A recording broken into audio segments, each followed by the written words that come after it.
Because so often, when we talk about mental health, people think about mental illness. And mental illness certainly is a part of mental health, but the most important part of mental health is mental wellness. And so what does it take to have emotional well-being? What does it take to be in control of your emotions and to moderate them so that you can use how you feel to your advantage? So that being said, before we start, I encourage you to breathe, right? Settle in. I don't know what it's like for you to get here, but just like relax in your chair. Notice if you're feeling any tension. Allow your brain to go to the parts of your body that can help you when you need to take a breather, when you need to relax. Because, when we talk about mental health, the key component and your biggest ally during a time like this where, I don't know about you all, but it's pretty stressful right now. Whether you read the newspaper, whether you're thinking about your grades, or you're thinking about your family, your life, what's going to happen in the future, policies, other people making decisions for you, things that need to be saying about you that you know are true, all of those factors we take in, right? So the most important aspect of mental health is our brain. And our brain is 3% of our body weight and utilizes 25% of our blood glucose and oxygen. So when you are working out, when you are eating right, when you are sleeping, getting a good night's sleep, when you are thinking positive thoughts, you are really fueling your brain. So your brain, as you are sitting here listening to me, your brain is taking in whether you can be safe or whether you need to run. Your brain's taking in seeing the cameraman. Your brain is taking in these different sounds that you hear. Our brain never turns off. And so when you think about how you can use your brain to help you continue to be a scholar, as you young men are, all right? And to continue to be as kind and thoughtful and listening and organized as you are, it's really our brain that is in charge of every single thing that we do. So many people don't realize that our brain is the first organ in our body that is the recipient of whatever we put in our mouths.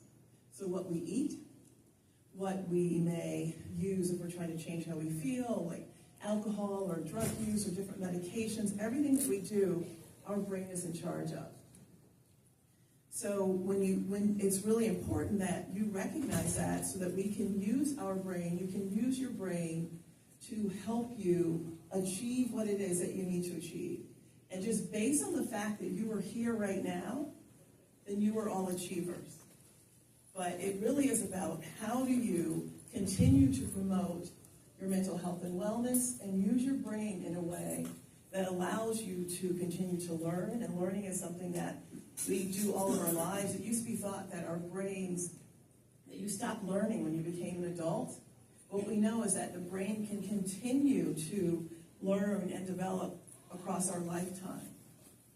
For many of you who may be under the age of 25, for men, the brain continues to develop in the sense of, our frontal cortex, which I'll talk about that. Frontal cortex is the big front part of our brain that helps us make decisions and do, navigate emotions and do activities that are right. But that frontal cortex in men can take a long time, until 25, really, until it's fully developed.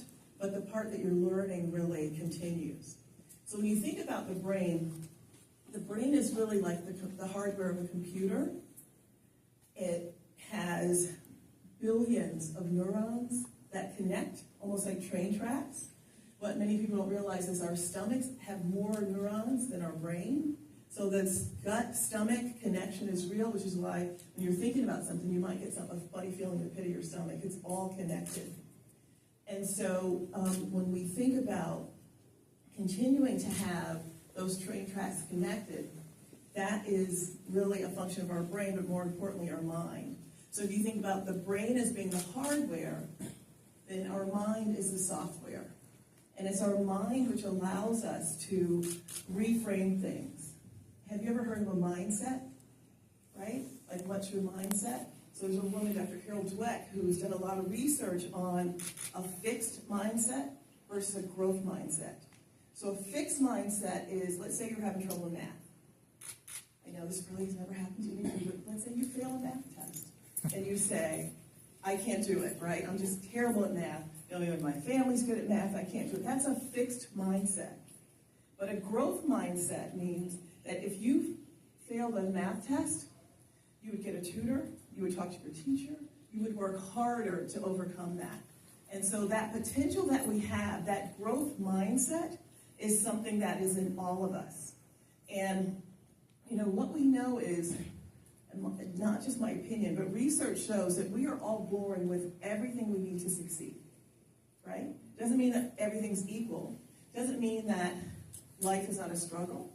Doesn't mean that sometimes you may wake up, not know where you're going to eat, what you're going to eat. You may go to bed and not know where you're going to sleep.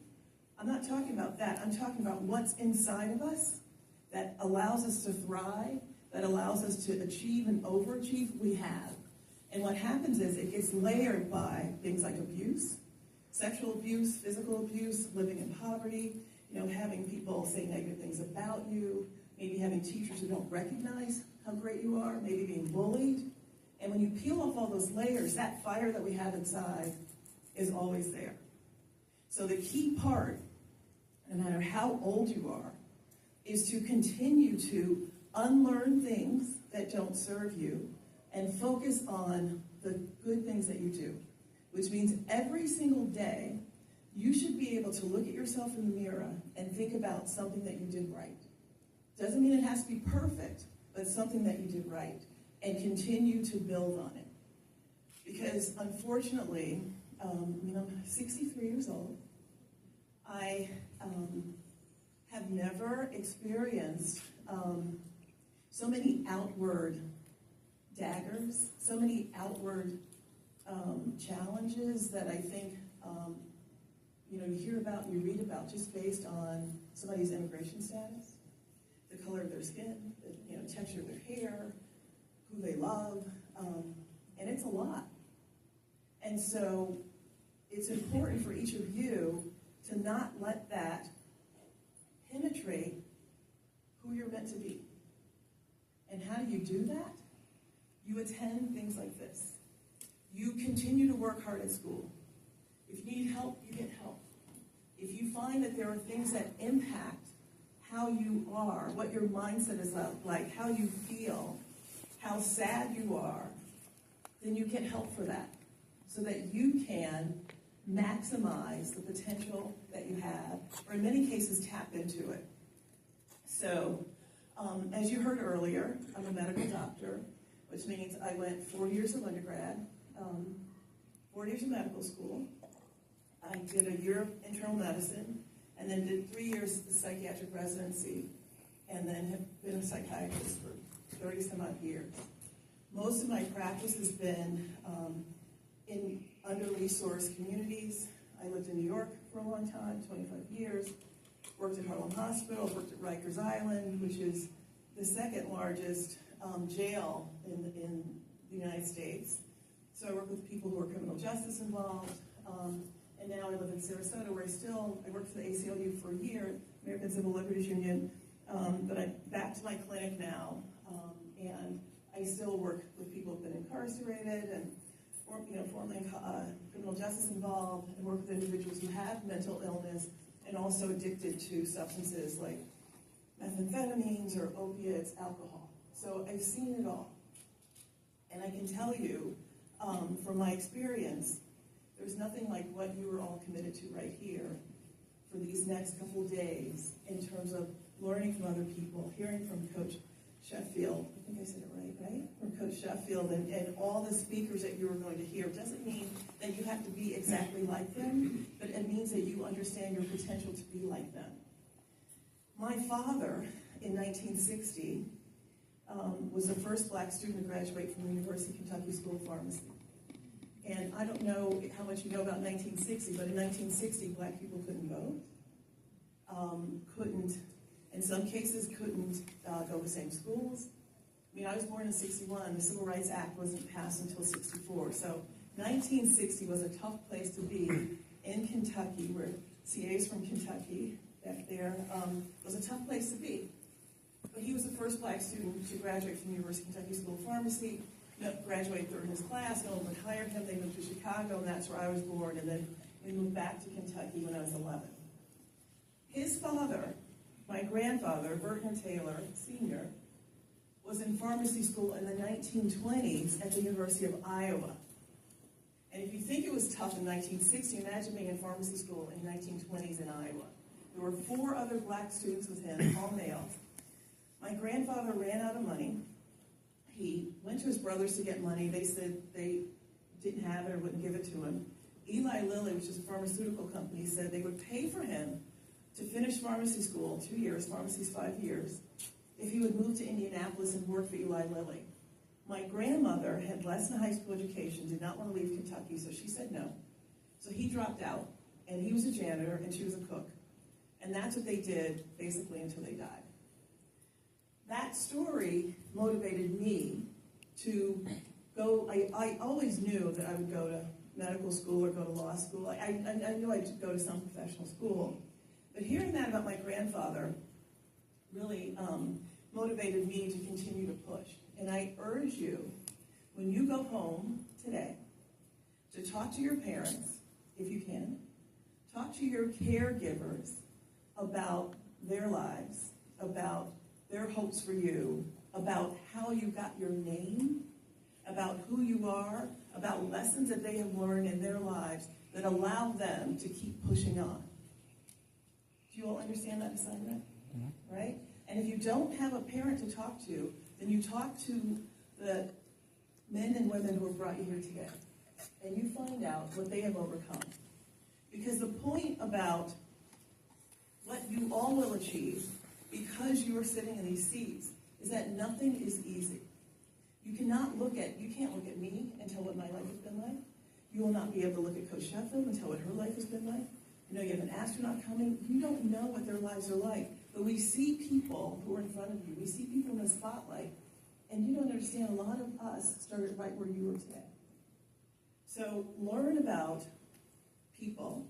Learn about your parents. Learn about yourselves, because that all matters as you are building into who you are and what you need to be. Do you understand why that's important? Why is that important? You're shaking your head. Why is that important?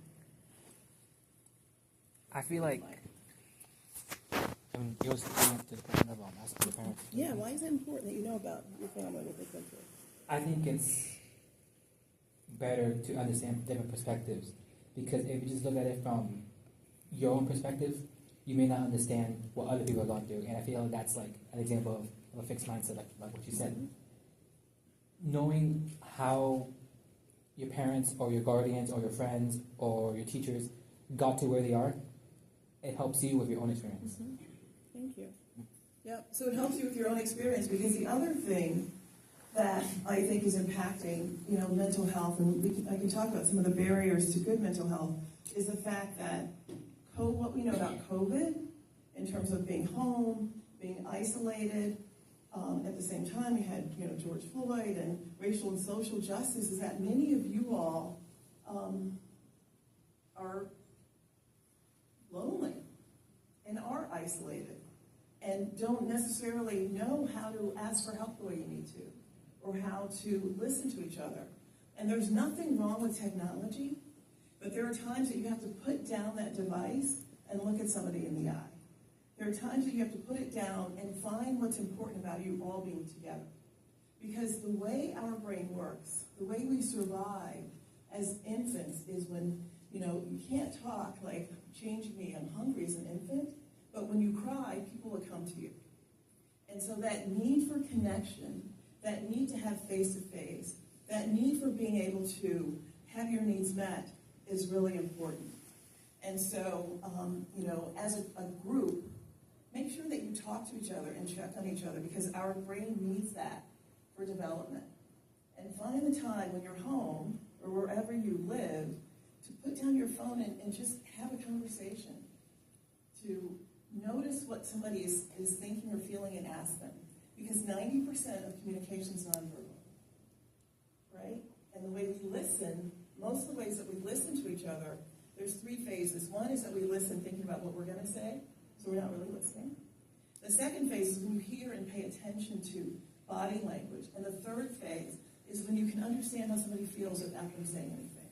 And it doesn't mean that it's a substitute for not asking a question. How are you doing? How are you feeling? Did you mean to say that? But it's really important that we continue to connect in ways that don't involve a screen or a device. Because it is impacting how we learn. It's impacting what we retain in terms of being able to recall and just that connection. So when you think about the brain and what it needs to function in a way that allows you to have well-being and good mental health, is that, a healthy brain impacts how we feel physically. The World Health Organization says that there is no physical health without mental health. And as I mentioned earlier, our brain, which is, again, 3% of our body weight, takes in messages constantly and goes to every single organ in our body to turn off or turn on. I mean, how many of you have heard the word stress? Yes? So what does stress mean? What does that word mean? Yes? Like your mind not being able to calm down. So your mind's unable to calm down? Yeah. What else? Yes? A certain amount of strain on your mind and body? Yeah. Yes? A different amount of various worries that you have and you just can't focus. Mm-hmm. Yep, worries that impact your focus, yes. Persistent problems and issues left unsolved. Ooh, hey, doctor, what's your last name? Rankin. Dr. Rankin. Persistent problems, yes. That certainly, so there's acute stress and chronic stress. Acute is more in the moment, but persistent would be chronic, yes. Being overwhelmed. All of those things. How about this side of the room? Yes. I would say a mental pressure. Pressure, yeah. So what if I told you stress is just a word? It's a word.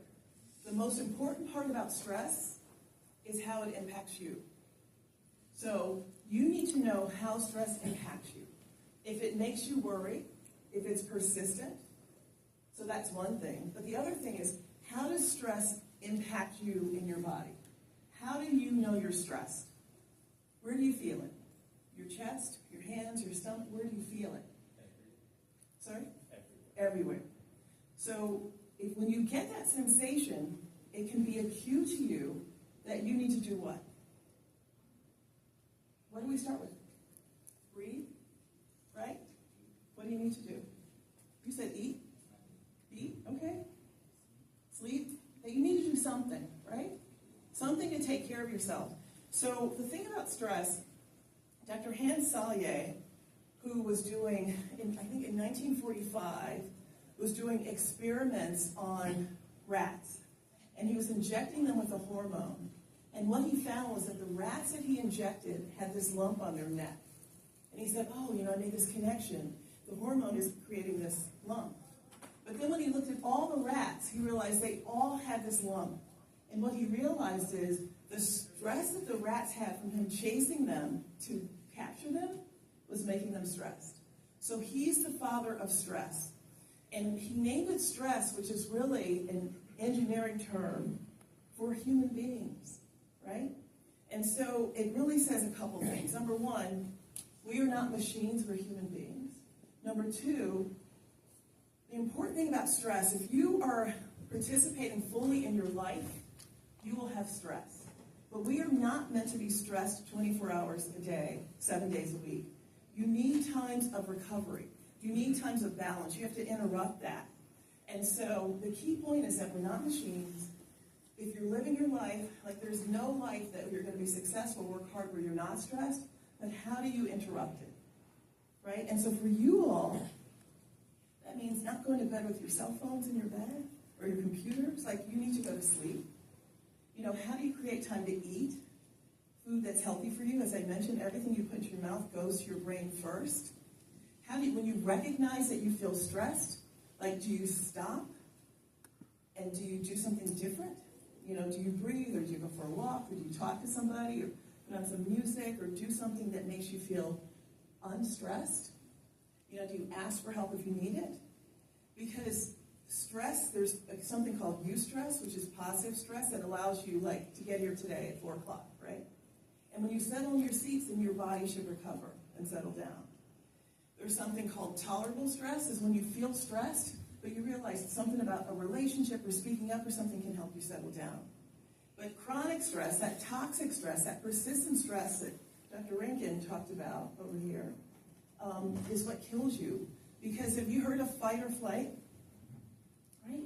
So your brain, as I'm speaking to you, or when anyone says anything to you, your brain takes it in and is trying to figure out whether what's being said to you is either a threat or a reward. And that all happens unconsciously. So what people say to you, the things that we say to ourselves, the stories we tell ourselves about our lives, our potential, our friends, all of those things can make us be stressed. Most of it happens when you're unconscious. You're not even aware of it, but it's happening. And so chronic stress, that whole fight or flight, when you're fight or flight and you're in the heat of battle, then your brain sends signals to every organ in your body to either turn on or turn off. So it can send messages, because if you're going to fight, you need energy. So you release blood glucose and fats and cholesterol into your bloodstream, which is why when people are chronically stressed, they have high blood pressure, more likely to get diabetes, heart attacks, cardiovascular disease. It makes your blood release fibrinogen, which is what helps your blood clot, because if you're in the midst of a battle, you're going to need your blood to clot, which means, again, you increase risk of strokes or heart disease. It turns off things like estrogen and testosterone, because the last thing you're thinking about in the heat of the battle is reproducing. It increases the likelihood that you will be depressed and you'll have anxiety. All of those things are happening. So when you're chronically stressed, not only is it happening in your mind, you are impacting your body.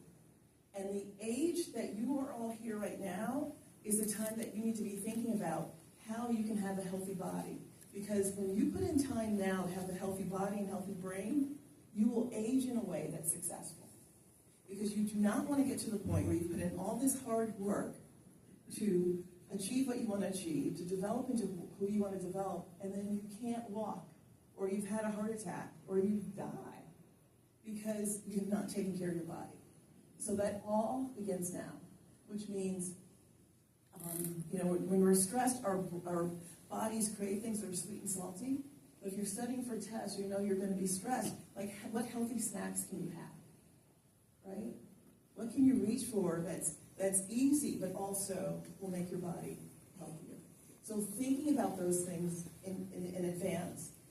Some of the best stress busters are getting a good night's sleep, because, as I mentioned, our brain is on 24/7, but it needs that time to kind of calm down. So thinking about how much you sleep, what the quality of your sleep is. Do you get up a lot at night, which, cell phone pings and different lights, from screens interrupt our sleeping? Do you sleep on a bed? Do you sleep on the floor? Like, where do you sleep? Thinking about the quality of the sleep, how much you work out, what you eat, how much caffeine you drink. Like, energy drinks are terrible. Vaping is not good for you. Because, again, all of those things, energy drinks can increase your heart rate. Vaping is still a substance that can impact how you breathe. So you want to stay away from things like that. Positive thoughts change your brain in a good way. Meditation, even when you're just trying to just let your brain clear. For example, when you're walking, there's walking meditations that you can do where you just, use your senses to sense how your feet feel on the ground, what the air you're feeling, what you're smelling, what you're tasting. All of those things help your brain relax. And then saying good things to people, saying good things to yourself can help your brain. So those are all key things that can help you with stress. So the key about stress is, you guys, you're all working hard. You're going to be stressed. How do you allow yourselves to recover? What good things do you say about yourself? If you notice that you have anxiety, what's anxiety? What's anxiety? Have you heard that word? Yes. Consistent thoughts about the future of your future. So those are things that can cause anxiety, right? But how does anxiety feel in your body? How do you feel when you have those thoughts? Yes. Tightness in your chest?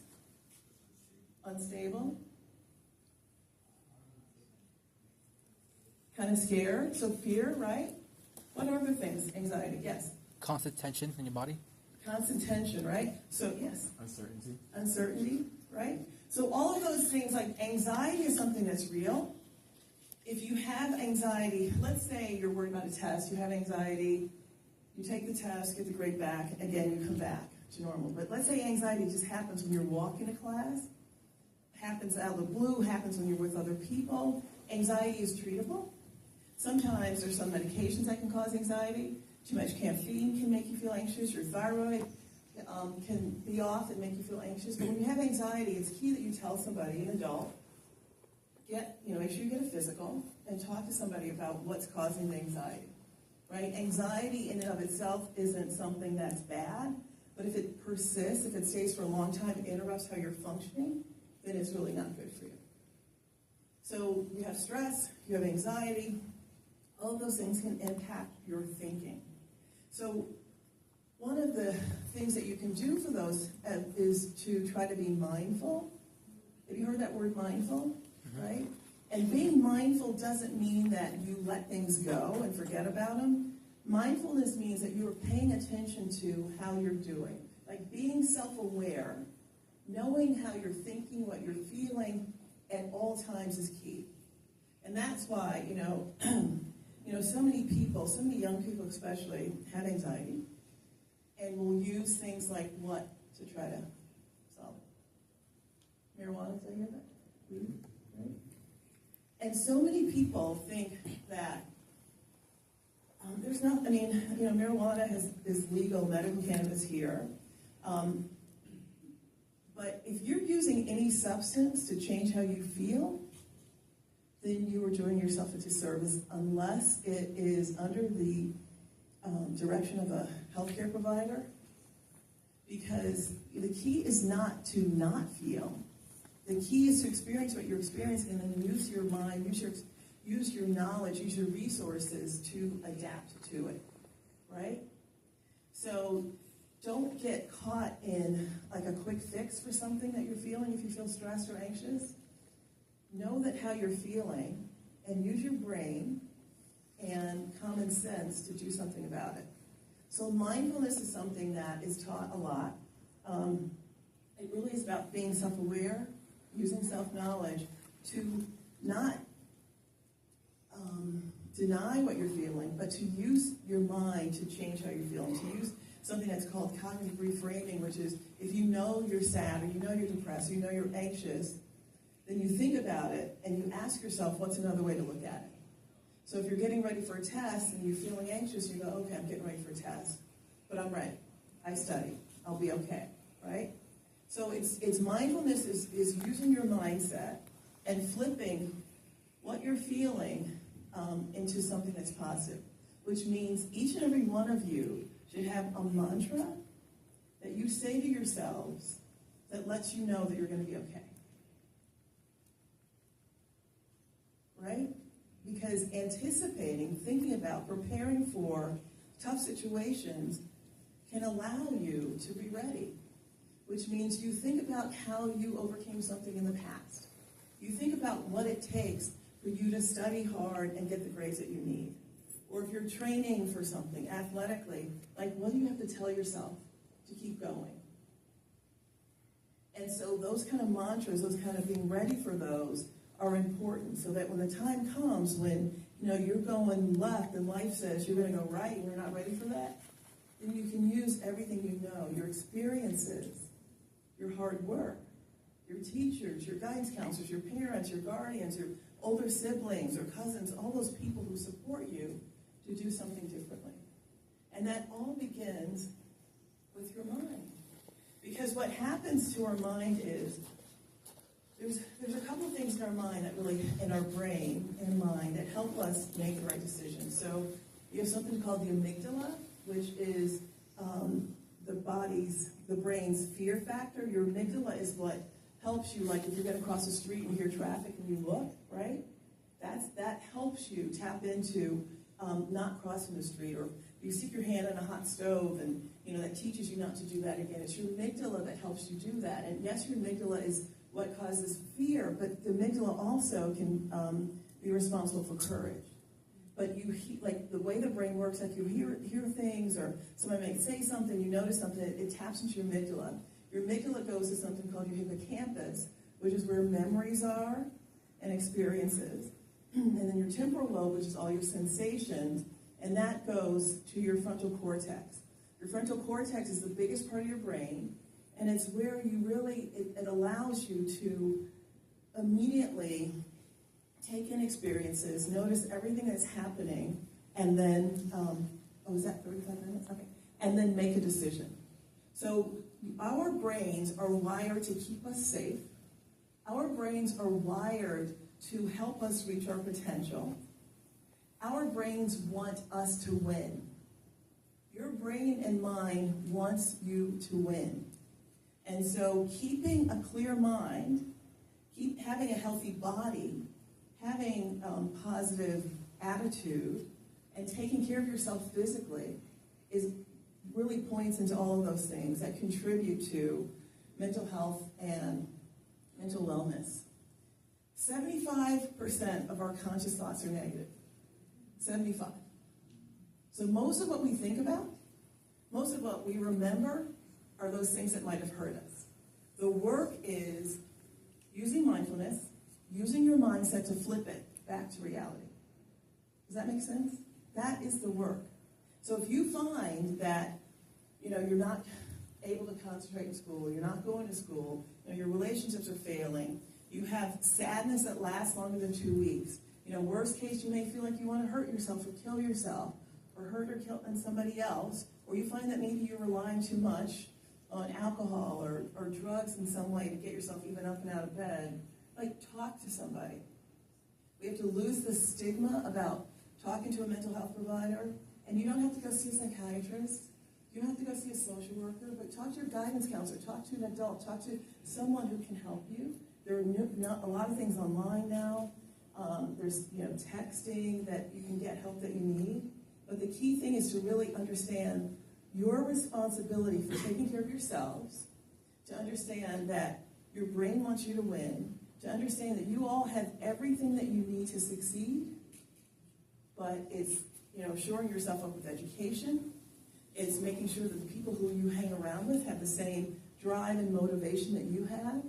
And if you find yourself that you're in trouble, talk to an adult. Do not slide down that, rabbit hole of making a bad decision that's going to impact you for the rest of your life. Because as black and brown men, there's no question that you were profiled. There's no question that you may not get the benefit of the doubt. So the key is to try to keep yourselves out of situations that create that, is to know how to respond if someone comes to you in a way that they shouldn't, even though they're in a position of authority, to keep yourself safe. Because from my standpoint, it's all of you that I'm counting on, really. And all of you, no matter what you want to do when you finish high school, everybody doesn't have to go to graduate school, everybody doesn't have to go to college, but you need to do something that will allow you to take care of yourselves and take care of the family, if you want to have a family, in a way that continues to build. So your potential is limitless. Shut out the noise sometimes, what you hear about what you're capable of and who you are, and know that because you are here, because you have people who care about you, all the people who brought students here today, stand up. Everyone who brought someone here. You look around, you applaud these gentlemen. Because when you look at them, they care about you. And there is no one, including myself, I had so many people who inspired me, who looked out for me, who told me I could do it. And you look at these folks, and they will always tell you, they'll tell you you're doing right, they're telling you you're doing wrong, but they care about you making it. So take advantage of your time here, talk to people, ask questions, but when you leave here, know that there is nothing that you can't do, but there's also no substitute for hard work, which I know you know, or you wouldn't be here. So I thank you for your attention, and now have some time for questions. Do you have questions? Yes. I want to go back to the part where you talked about courage and winning, and how does dopamine play a part in all of that? Because we let the different substances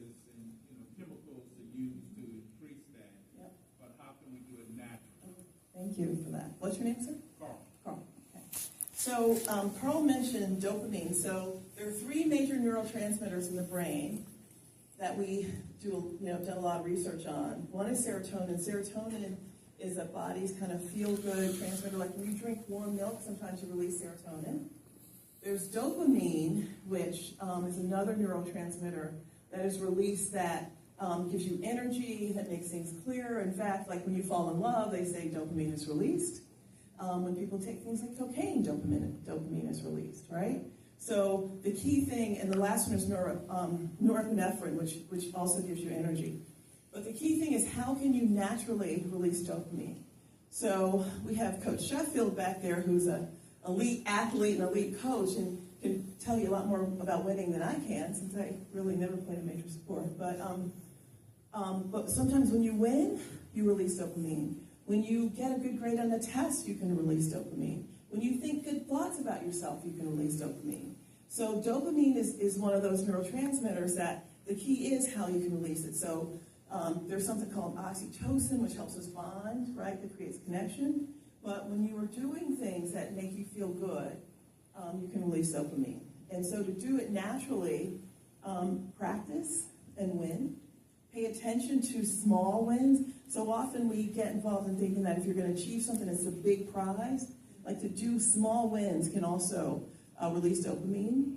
If you think about like 3 things that you're grateful for every day, even things that may not have gone the way you wanted them to, but you learned, it doesn't release dopamine, but what it can do is make you feel better overall and enhance your sense of purpose. And as much as we talk about happiness, a factor that looks at how long you live is not happiness, but a sense of purpose.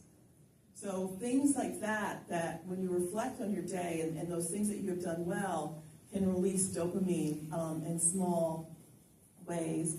When you work out and have a good workout, you can release things in your body that help you feel good, right? And things like enkephalins that go to pain, so and help alleviate pain. So again, there's no substitute for those things that work out, because again, dopamine is one of those aspects that really is released in the brain. So it goes back to taking care of yourself, working out, thinking good thoughts. Yes. So thank you for talking about the brain and bringing that up. So can you expand a little bit more on neurons and neurotransmitters when you're thinking positive and you're anticipating positive things and you're saying less negative things? How does that impact you? Right. So thank you for saying that. So as I mentioned, our mind is like a series of train tracks, right? And the neurons would be the tracks, and the neurotransmitters are those things that allow, like if you think about a railroad track, that allow the transmission of the neurons, right? And so what we know is that when people, especially when you look at people who have done yoga for a long time, people who have meditated like for years, it changes the brain in the sense that things that would get to you ordinarily don't get to you. So you create a sense of calm. And in some ways, that mantra that I mentioned, like when you're really stressed, even saying like, I want to feel calm or I'm okay, can do things to make your body relax. But over time, thinking positive thoughts, having a practice that really benefits you in terms of how you feel, and doing that like a practice every single day can help with not only how you feel, but how your body responds to things even when they're tough. And as I mentioned, the frontal cortex, there's something called metacognition, that thinking about thinking. You know, one of the things that pilots do, like, you're probably too young to remember this, but there's a pilot named Sully who landed a plane on the Hudson, right? And it was, I don't know, years ago, but he had lost like all, the plane wasn't working at all. The air traffic controllers would tell him like, go back somewhere else. He knew he didn't have time. And because pilots practice on how to function in dangerous situations, he was able to land the plane on the Hudson and no one died. And that metacognition, that thinking about thinking, that practice the same way you practice, let's say for track and field, the same way that you practice, you know, your mathematics, the same way that you practice spelling and writing and all those things, you can also practice in your mind to really build up what it is that you need. So in those times when you feel stressed and something else may take over, those times when you hit a wall, you can come back with your breath and a positive thought into what it is. The other thing about neurotransmitters from a mental health or illness standpoint, we don't know exactly why people get depressed, but it's thought to be a less activation of things like dopamine, norepinephrine, and serotonin. So a lot of medications work to either stop or turn on neurotransmitters to increase certain things in the brain. So that whole pathway in our brain, and the more we learn about the brain, we only use 10% of our brains, right? The more we learn about it, then the more you realize just how important it is to set positive intentions, to have a positive attitude, to pay attention to the health of our brain, and to use it in a way that helps us. And neurotransmitters play a big part in that. Maybe time for one more question. I think we're almost at time before. Another question? One more? Last one. Yes. So you had mentioned how to block out negative energy and things like that would be holding you back in terms of your progress towards your goals. So what are some kind of strategies you would recommend that would make them more effective, instantly stop them from being elevated? That's a great question. Number one is to know, that self-knowledge and self-reflection, so that you know what your thoughts are that may be holding you back. And then when you recognize those thoughts that may be holding you back, then you say that cognitive reframing, you challenge them. For instance, like a thought, I'll put you on the spot. What's a thought that you know about yourself that holds you back? What do you say to yourself? Well, I mean, it's a little personal, but I had a breakup I went through a couple months ago. Sometimes I still think about it, but now I just tell myself, that's in the past. You have something, you got schoolwork, you got clubs, so just focus on that. Next week, right now. And so, thank you for mentioning that. Thank you for being transparent. That, saying those things that could bother us is really important. I don't know anybody in here who probably has not gone through a breakup or had some relationship that made them feel a certain way. As I mentioned, 75% of our conscious thoughts are negative. So one of the things you can do instead of focusing on, and I'm not saying you did this, but what was wrong or what you did wrong, is think about what you did right. Or thinking about what we know is that we cannot be responsible for how anybody else feels or what they think. The main thing that we have to be responsible for is what we know about ourselves. And in many ways, I think about this time as our wilderness moment, in the sense of all the things that can be thrown to us from outside of us are there. What we have to control is whatever our relationship is, or whether it's faith, spirituality, and then what we know to be true about ourselves. The only way that happens is by thinking about it, by reflecting on it, and if you have trouble figuring it out, talking to somebody who can help you do that. So thinking about knowing what, the thoughts we have that may get in the way, and having a plan about what we tell ourselves, what we can do, what we need, what makes us feel better, is really important. And again, if you have trouble doing that, talk to somebody, and we can help you figure it out. But that's a great question. Thank you. All right, thank you. Thank you. So I think we're at time. Don't want you to miss Coach Sheffield, but I urge you, there's so many, you can go on WebMD, you can go on YouTube, go to good sources and learn about the brain, learn about your emotions. There's so many more resources now. Talk to your guidance counselors, talk to folks who brought you here. Really learn about the importance of the brain to help you get what you need. And when people tell you things that are negative, you can ask yourself, okay, is there anything true about what they're saying? And if it's not, discard it. You have to get Teflon where water doesn't stick. Don't hold on to things that don't make you better. Focus on what makes you better, and keep taking care of yourselves and show up. Things like this, and support each other. Okay? Thank you. All right, thank you, Dr. Janet.